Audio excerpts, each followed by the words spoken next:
Yeah, welcome to the popular massive open online courses instituted by NPTEL Government of India. The title of this course is Biomaterials for Bone Tissue Engineering Applications, and I will be the instructor for this course. My name is Bikramjit Basu. I am currently professor at Materials Research Center of Indian Institute of Science, Bangalore, and also associate faculty of Center for Biosystems Science and Engineering, that is an interdisciplinary research program in the field of bioengineering, which I am one of the founding faculty, and this particular program started in the year 2011 at ISC. The subject of biomaterials I have been pursuing for more than last 1 decade. I started this research program at Indian Institute of Technology, Kanpur, where I was formerly a faculty member till May 2011, before I moved to Indian Institute of Science, where I still pursue this subject to a significant extent. So, this particular course, some part of it or as a full course, I have been teaching at various time points in both these premier institutes of India, that is IIT Kanpur and IISc Bangalore, for both undergraduate students in material science and engineering discipline, as well as postgraduate students at Indian Institute of Science, Bangalore. So, this particular course over the years has attracted large number of students from multiple disciplines of mechanical engineering, material science and engineering, chemistry, physics, and a few electrical engineering students as well. Coming to this specific course of NPTEL, this particular course is designed for the students who may not be having any formal background in biological sciences discipline and primarily from engineering sciences background. Over next 20 hours of lectures, I plan to combine the concepts drawn from engineering sciences and biological sciences discipline to show you how you can pursue research in the field of biomaterials, which has emerged as one of the most socially relevant field of science and engineering discipline. Now, I'll just quickly go through that what would be the structure of this course and how I plan to progress through this next 20 hours of lecture. So, as you can see in the first row, that is there are 5 modules which I plan to give a series of lectures in the week 1. I will first introduce that what is biomaterial science and how this field is different from conventional engineering sciences discipline. In the second module, I will introduce introduce the biomaterials. I will define the biomaterials. I will also make it a point to make distinction of this special material class from other structural materials. In the third module, we will mostly deal with the biocompatibility, which is a core concept in the field of biomaterial science and engineering. This will be followed by host response, meaning that when a material will be placed in an osseous system, how that implant will elicit a response in the host organism. Fifth one is tissue engineering. Here again, while defining the field of tissue engineering, I will also try to make an effort to define the scaffold and implant separately, so that the students participating in this course would be able to distinguish the properties of scaffold and how they are different from that of an implant. Often the scaffold and implant are used interchangeably in the field of biomaterials. So, therefore, such distinction is extremely important as one would try to pursue this particular field of research. Now, while defining implants, the osseointegration or the integration of the implantable biomaterial in the host osseous structure will be introduced. Next few lectures will introduce the students to the fundamentals of the biological sciences. I will start with the proteins. I will show that how proteins can be described as a biological polymer and what are the different level of the protein structures, followed by structure of a biological cell, that means eukaryotic cells, eukaryotic meaning truly nucleated cell. Then prokaryotic structures, that is the prokaryotic structure, mostly that bacterial cells will be introduced. This will be followed by definition of the tissue, and also various classifications of the tissues will be introduced, like 4 type of tissues: muscular tissue, epithelial tissue, nervous tissue. Those tissue will be defined, as well as that another classification mode, like based on the elastic stiffness properties or mechanical properties in general, hard tissue and soft tissue classification will be made. Now, most of the materials which are to be used for biological applications, many of them find place as a bone replacement materials. So, therefore, one would like to know how the natural bone structure is, and also how these properties of the natural bone are different from many of the artificial synthetic materials.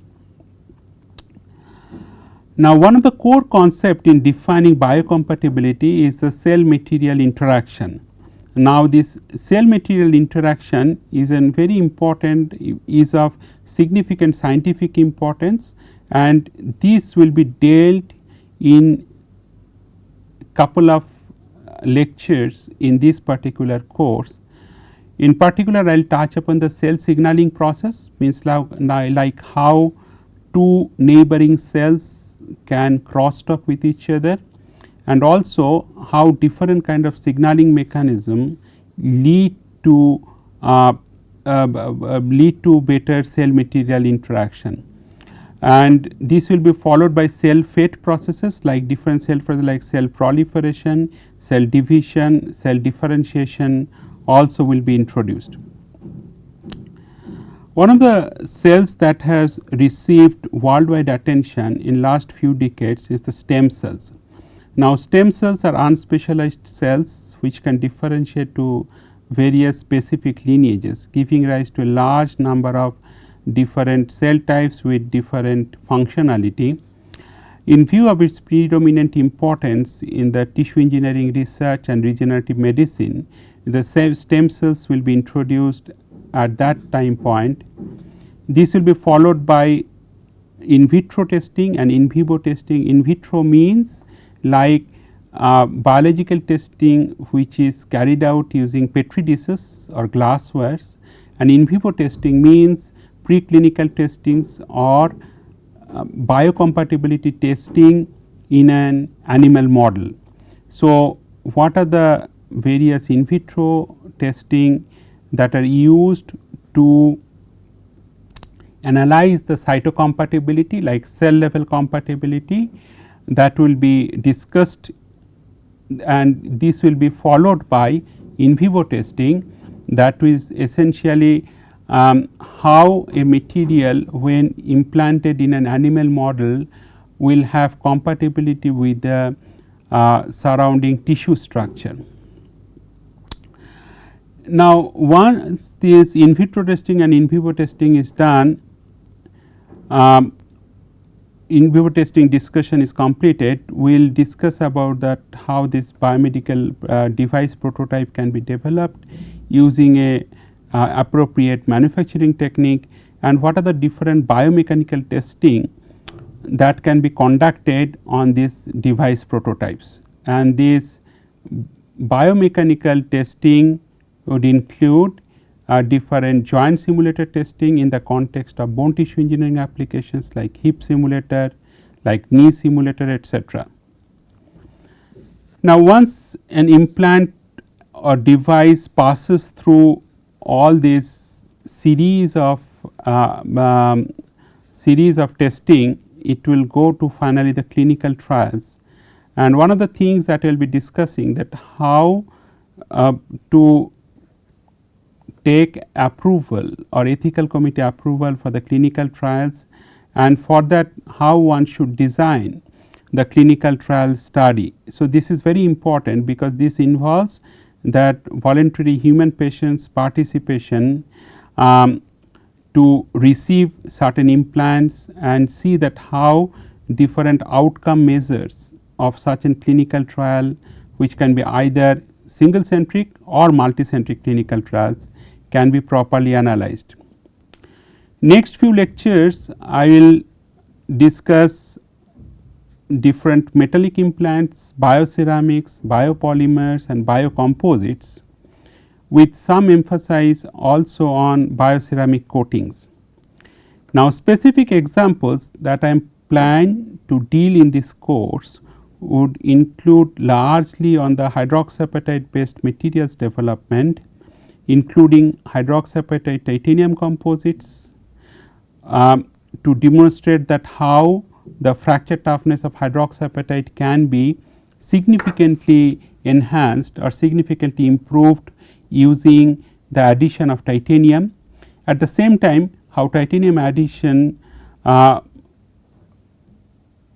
would not cause any compromise as far as the cell growth or cell level compatibility is concerned. Now, natural bone has inherent piezoelectric properties and it has also certain conductivity properties. So, this natural bone properties is very difficult to be mimicked in any artificial material, and for that many researchers are making attempts to develop bone mimicking properties with matching piezoelectric properties and conductivity properties. So, to this end I will show you some research results on hydroxyapatite barium titanate composites. Barium titanate is a known ferroelectric materials which has been investigated over last few decades as a functional ceramic materials. It has a specific crystal structure which is known as perovskite structure, and because of this specific crystal structure, when barium titanate is added to hydroxyapatite matrix, it can potentially increase the piezoelectric strain coefficient and so on. So, their processing and functional properties as well as biocompatibility properties will be largely discussed in 2 lectures. Now, prosthetic infection is one of the aspects that limit the implant life, and therefore, researchers use different type of antimicrobial agents like silver, zinc oxide, etc.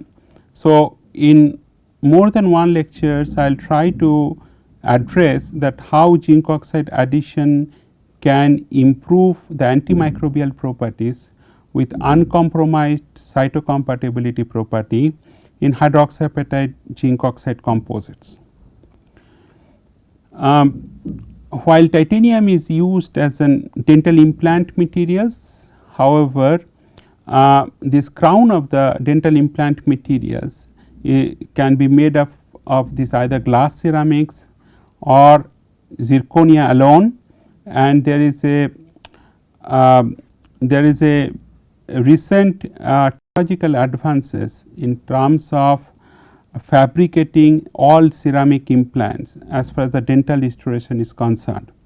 So, in discussing these issues, I will be showing some of the research results from my own group on the dental glass ceramics, particularly in the aspects of their processing, their in vitro results and osseointegration properties.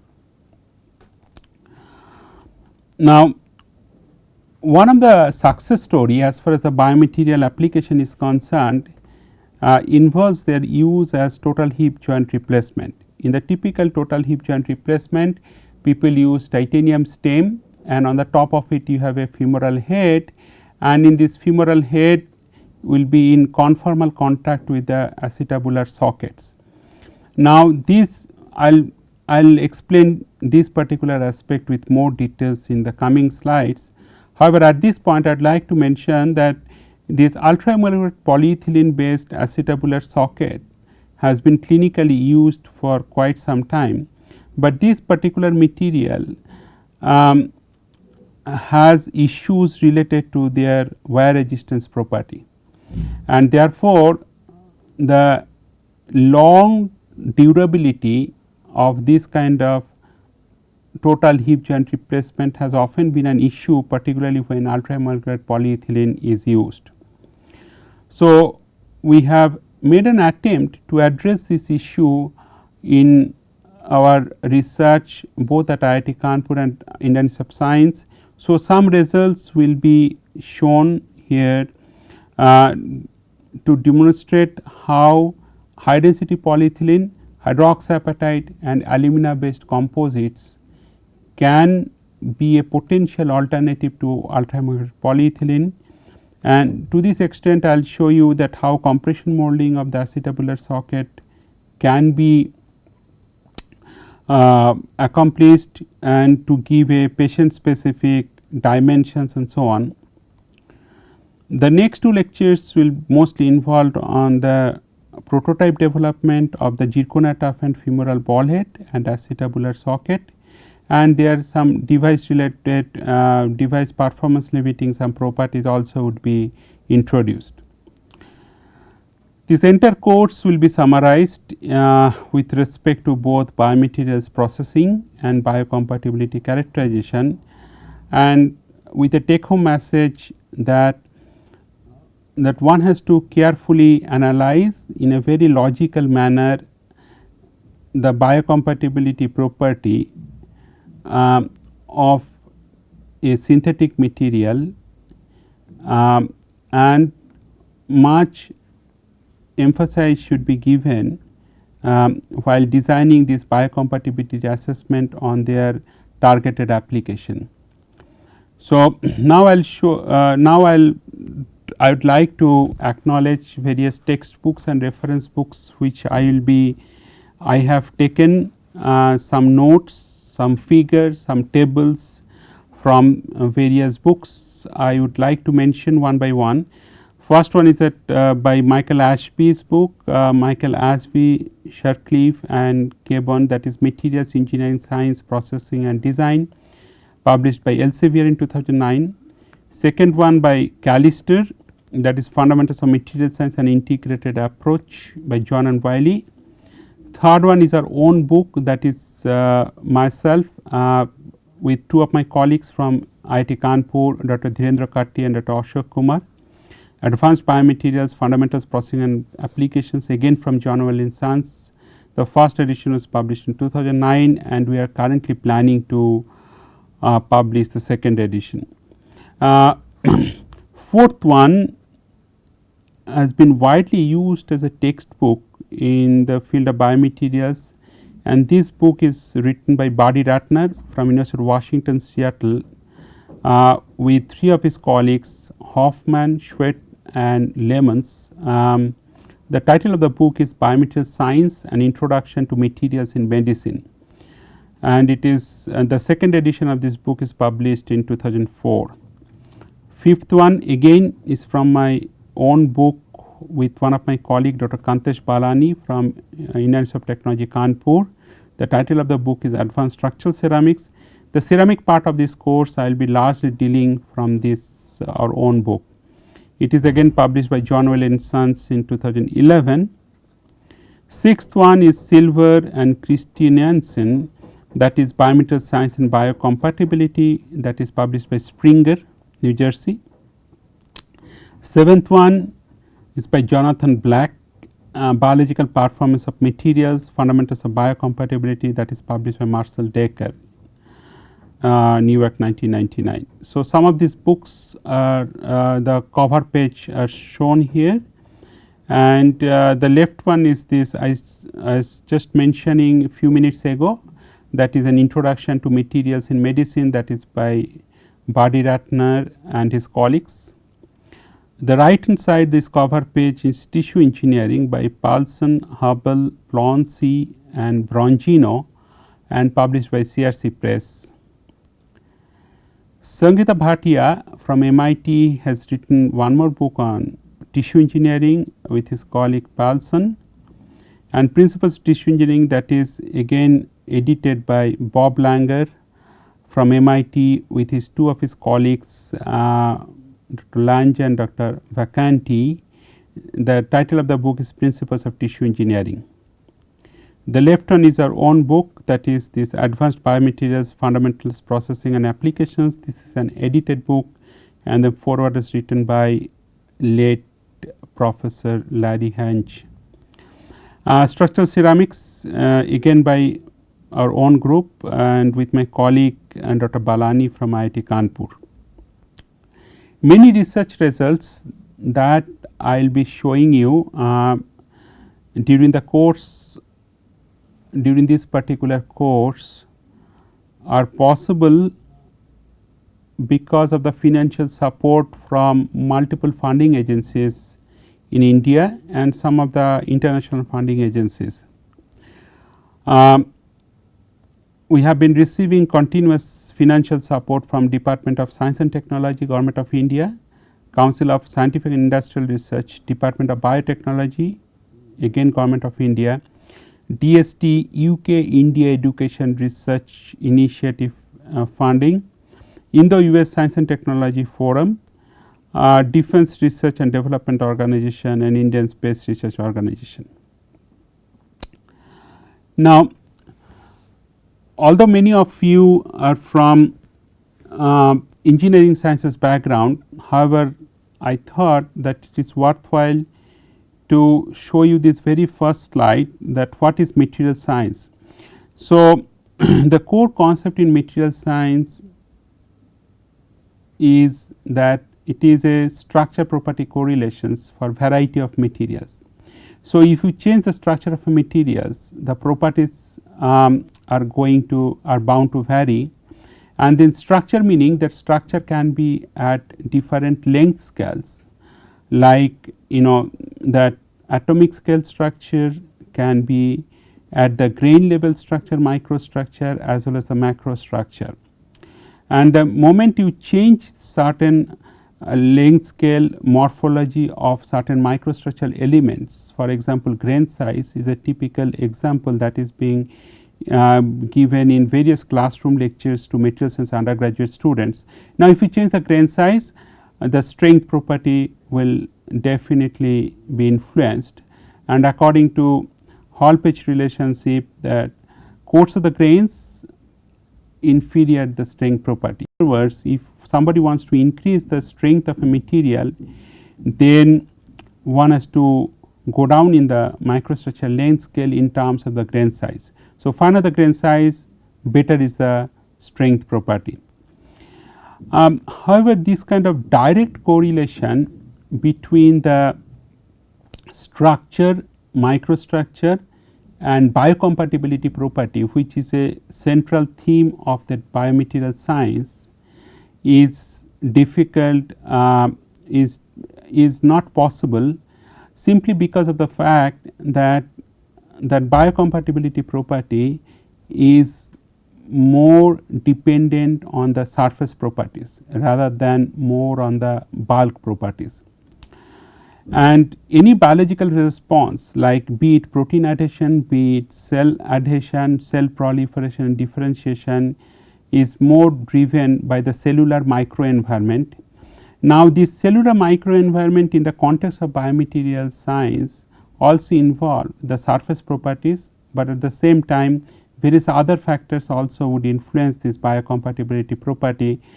You will get to know more about it as we go along this particular course. At this time point, I thought it may be instructive to show you that biomaterial science tetrahedron. So, this is being adapted from one of the tetrahedron image that always appear on one of the famous material science journal, that is Acta Material journal, and this Acta Material front cover always gives this kind of processing structure, properties, performance, this kind of tetrahedron. And again, this is a kind of a core concept in the material science. I have tried to adapt this same tetrahedron to make you understand that what are the different aspects of this biomaterial science tetrahedron. Like, as far as the processing is concerned, one is to provide desired shape and desired shape and size using thermal or mechanical or chemical routes. These are like different processing routes. In terms of the structure, both microstructure and macrostructure is important. Now, properties, the first and foremost properties are important, that is the biocompatibility property, and as you can see, the biocompatibility property is more important. Biocompatibility property is more important than any other property, be it physical property like strength and so on. So, just to substantiate this my statement, if you consider the two materials A and B, the material B may have higher strength properties, material B may have higher fracture toughness properties than material A. However, if the material B has inferior biocompatibility properties compared to material A, then material B cannot be chosen for a given biomedical applications. So, I hope you understand that biocompatibility property is of prime importance as far as the application of these biomaterials goes, and their mechanical and other physical property will be given lower priority than biocompatibility property.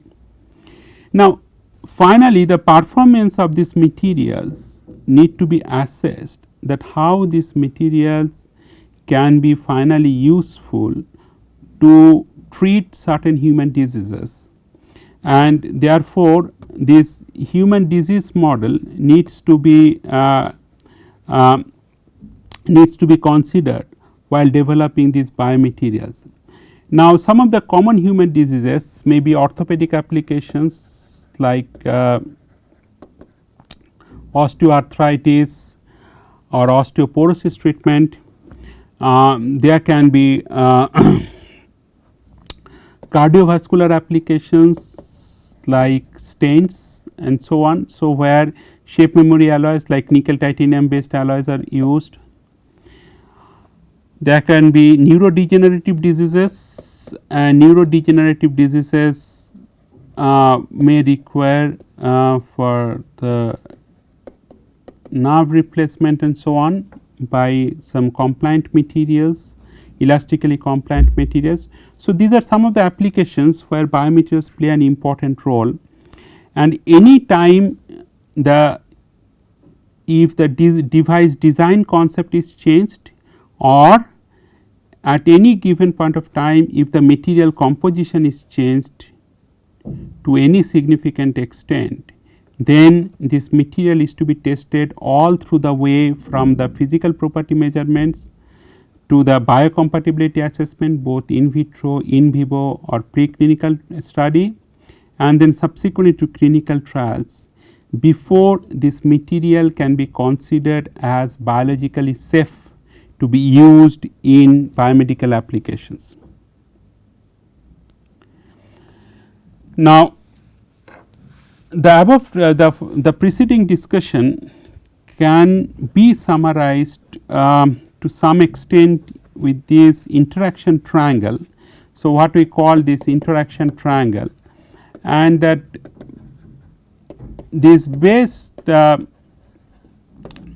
in the base of this interaction triangle, as you can see that there is two remotely linked disciplines. One is that engineering and physical sciences, and one is that biological sciences and medicine. These are mentioned. So, essentially that first thing that one is to understand that the biomaterials development should be driven by the clinical need, or biomaterials development should be inspired by the fact that that materials that we are going to develop should ultimately be used to treat human diseases. So, this arrow therefore indicates that one needs to interface with clinicians at early stage of research on biomaterials, and clinicians would need to define that what are the relevant clinical problems and how the new biomaterial concept can potentially help this particular clinical need. Now, one would need certainly the fundamentals of the engineering sciences discipline to develop synthetic biomaterials, and these synthetic materials necessarily to these synthetic materials have to interface or interact with the living cells or tissues. And these living cells, essentially you need to establish the cytocompatibility property, like compatibility at the cell level, and also histocompatibility property means compatibility at the tissue level before it can be passed for clinical trials, or before one can even consider to go for the clinical trials in patients. So, essentially the patients means this is the clinical trials, and the earlier two assessments, these are like at the preclinical level. Now, this interaction essentially are very important, and these interactions will define that how a synthetic material can interface with the biological systems, meanings like what is this living cells or protein interaction with the materials, and when implanted in an animal model, how this synthetic material would interface with the tissue of a particular animal model. So, while describing this three level of this interaction triangle, the first base level is actually the foundation disciplines, that is the engineering or physical sciences. The next level here we have to define what is the structure, composition or functional relationship in synthetic and natural materials, and the highest level or the top of this interaction triangle would define that what is the biological performance of the materials with respect to host response and material response. So, the comment that I have made at the end of this slide is very relevant, that all the discussion we had so far would clearly place an importance for you to understand both natural bone, tissue and biological properties in terms of their structure and properties, as well as how the structural materials can be manufactured and processed in laboratory, and how these synthetic materials, their properties will vary from that of the natural bone. Therefore, the material science approaches need to be adapted to develop bone mimicking materials. I think I would stop now, and then I will come back for the next lectures.